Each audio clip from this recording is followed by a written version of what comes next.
Who is my knocked out team of the competition? Find out right here.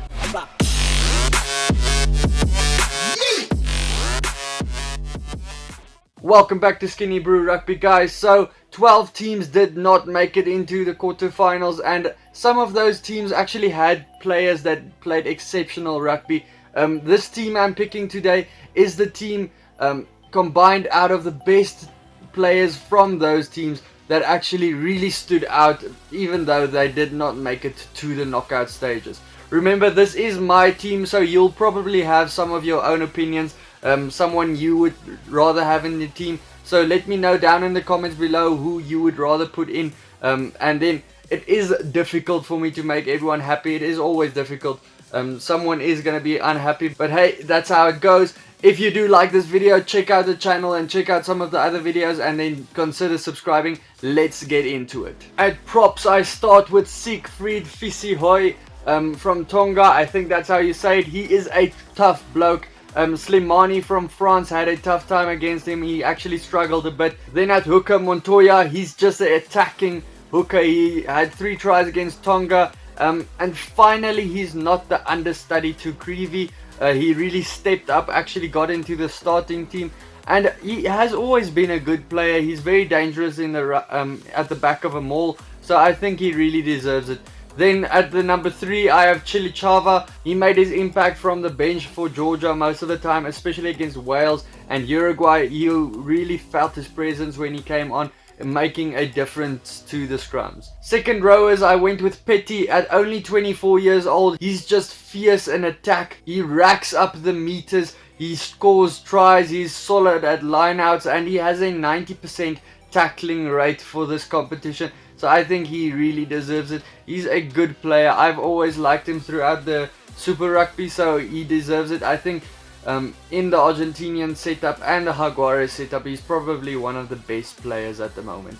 Nakarawa at number 5 for Fiji, the lock that runs and passes like a center. He will put Archie Snyman to shame. He just does it a lot better, even better. He's very quick. He's just so good on the park. I think he had a good tournament behind his back. Loose forwards, I went with Gadziev. He had an 88% tackle record. He's playing for Russia, 5 turnovers, 2 try assists, and he's just a very physical player. He just made a name for himself after the competition, and he's only 25 years old now, so I think it's good for him. After this competition, people are gonna know who he is now.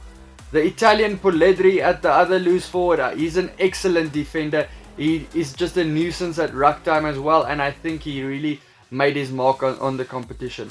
Number 8, Jack Lamb, the captain for Samoa. He's just an influential leader. Sometimes it was hard to stay positive for him with just Samoa giving away so much penalties and their disciplinary issues and cards here and there, right and left. But he showed what type of leader he is. He made 22 tackles in the competition, and he's just, and at each and every ruck, he's always around. He's just all over the park, and he puts his body on the line each and every week. Then the Uruguayan scrum half, Arata. He's just an energetic player. Santiago Arata, he's just a great player.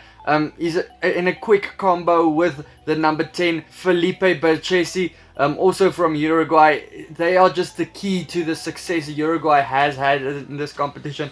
It's the most successful competition they've ever had in a Rugby World Cup. Look, they only had 1 win, but that was over Fiji. And they really pushed Wales and the other teams as well. It wasn't just a pushover like every other year. He is the second highest scorer of the competition, and that's proving something of Uruguay having to face sides that's all better than them. So he's just a consistent performer for them. At number 12, I went with Hingano from Tonga as well. 2 tries in the competition, 7 defenders beaten, and 23 tackles. It's good numbers for a number 12. At number 13, the Samoan Alapati Laiua. He scored 2 tries, 229 meters, 15 defenders beaten, 8 clean breaks, 3 try assists, and he's just a danger man. He can play on the wing as well as he did, and he just tore it up for Samoa. It was unfortunate that Samoa really didn't shine out in this competition. At left wing, Semi Randradra from Fiji, his bus is always full. 198 meters ran, 11 defenders beaten, and 1 try assist. He's just a great runner with the ball, and it was just every game that you watched Fiji, you wanted him to get the ball and run at defenders. The other winger, I went with Vaianu from Tonga as well. He shifted a bit around over the park, but most of the time he was at wing. 106 meters, 3 tries, 9 defenders beaten, and 4 try assists. He just had a good competition behind his back. And at number 15, the guy that's accent confused us at times, Vasily Artemyev from Russia. He's just an inspirational leader as well for Russia. He pops up everywhere over the park. He's always at the right place for a fullback. He is hard as nails. He's been tackled very hard. He was hit high a couple of times, and he's just an exciting attacker. I think a lot of people now know who he is, including me. I did not know who he was before this competition. A few guys in this list, actually, I didn't know who they were before this competition, but I'm gonna keep my eyes out for them. Let me know down in the comments below who you think should have made my list. I know I don't have a lot of Scots. I don't have any Scots. It was difficult. I wanted to pick a few of them, but all in all, these individuals shown out a little bit more to me. But I'm sure you have a couple of different ideas, so let me know. Check out some of my other videos here next to me, and then I'll see you for the next one. Cheers. Bye.